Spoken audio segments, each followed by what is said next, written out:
berasal dari SMAN 1 Gunung Sari, Teater Sari dengan lakon Topeng. Selamat menyaksikan.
Begitulah kegelisahan dramatik yang terjadi pada tokoh yang ada pada lakon Umang-Umang. Sebagai seorang anak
waska. Tapi saya adalah waska yang paling waska. Dunia saya adalah dunia waska. Penderitaan saya adalah penderitaan waska. Borok saya adalah borok waska.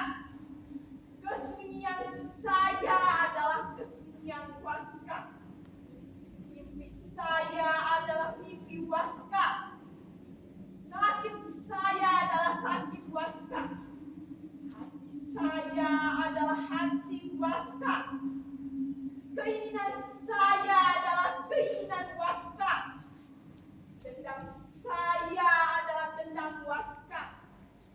Kemiskinan saya adalah kemiskinan waska. Lapar saya adalah lapar waska. Sembahyang saya adalah sembahyang waska. Tuhan saya adalah Tuhan waska. Waska, waska, waska. Bagaimana lagi aku harus menjelaskan? Bagaimana lagi, waska? Cuma saja aku berteriak-teriak karena orang-orang seperti lagi di telinga. Berpikir, waska, berpikir. Cuma saja aku berpikir karena orang-orang tidak mau lagi menerima pikiran orang lain. Berdoa, waska, berdoa. Cuma saja aku berdoa karena Tuhan sudah tidak mau lagi mendengar Tuhanku. Dan siapa bilang aku lelah? Aku tidak lelah dan aku tidak butuh tidur. Yang kubutuhkan hanya mimpi-mimpi. Aku butuh mimpi itu. Mimpi sunyi yang indah yang membangkitkan gairah hidupku. Dan bintang-bintang berada di tanganku. Ku genggam ya. Ya. Aku harus mendapatkannya. Belum terlambat. Iya, belum terlambat. Hari masih malam. Masih banyak yang harus kuraih. Bangsat! Mereka mengunyah-ngunyah dagingku. Mereka menghisap darahku. Lintah. Mereka masih saja lapar. Kebiadaban mana lagi yang harus disaksikan? Begitu banyak binatang-binatang di sekitarku. Binatang mahal, terpelihara, tapi buasnya minta ampun. Kau harus lebih puas daripada mereka, waska. Tunjukkan kepuasanmu. Tunjukkan taringmu. Tunjukkan matamu yang merah menyala-nyala. Ayo, tunjukkan, waska. Ya Tuhan, pandanganmu begitu gelap. Sekujur tubuhku demam. Pori-poriku seakan tersumbat. Darah menggelegak naik ke atas kepala. Pandangan mataku meremang.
juga tidak mau dikatakan sebagai seorang semar.